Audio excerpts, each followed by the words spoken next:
On voyait qu'il avait, le témoignage abasourdissant des plus proches voisins de Monique Olivier et Michel Fourniret. Après s'être installés dans les Ardennes, Michel Fourniret et Monique Olivier ont sympathisé avec leurs voisins.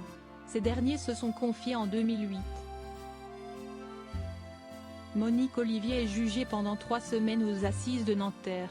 Son procès pour complicité dans les enlèvements et meurtres de Johanna Parish, 1990. Marie-Angèle Domès, 1988, et Estelle Mouzin, 2003, s'est ouvert le 28 novembre. Ce samedi 2 décembre, le documentaire Chronique criminelle était consacré à l'ex-épouse de Michel Fourniret. Les journalistes ont, en effet, détaillé la vie du couple diabolique. Après avoir volé plus de 30 millions d'euros, le couple s'était offert un château dans les forêts des Ardennes. Pour ne pas éveiller les soupçons, Michel Fourniret et son ancienne épouse achètent aussi une maison modeste à quelques kilomètres du château. Monique Olivier est alors enceinte de 7 mois.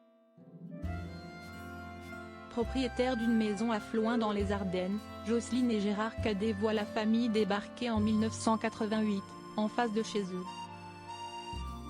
Le documentaire Chronique criminelle a dévoilé des images d'archives datant de 2008. On peut y voir les anciens voisins du couple s'exprimer sur les Fourniret. On ne le voyait quasiment tous les jours, on n'a absolument rien remarqué. Ni dans son comportement, ni dans celui de son épouse. Lui c'était quelqu'un qui présentait bien, un gars qui avait une certaine élocution. On voyait qu'il avait une intelligence au-dessus de la moyenne. Elle moins, elle était plus renfermée.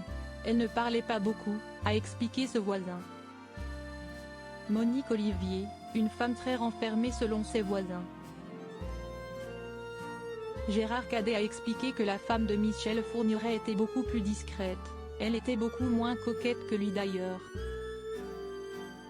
Lui, il était toujours bien habillé, très apprêté, a-t-il déclaré, selon ce voisin.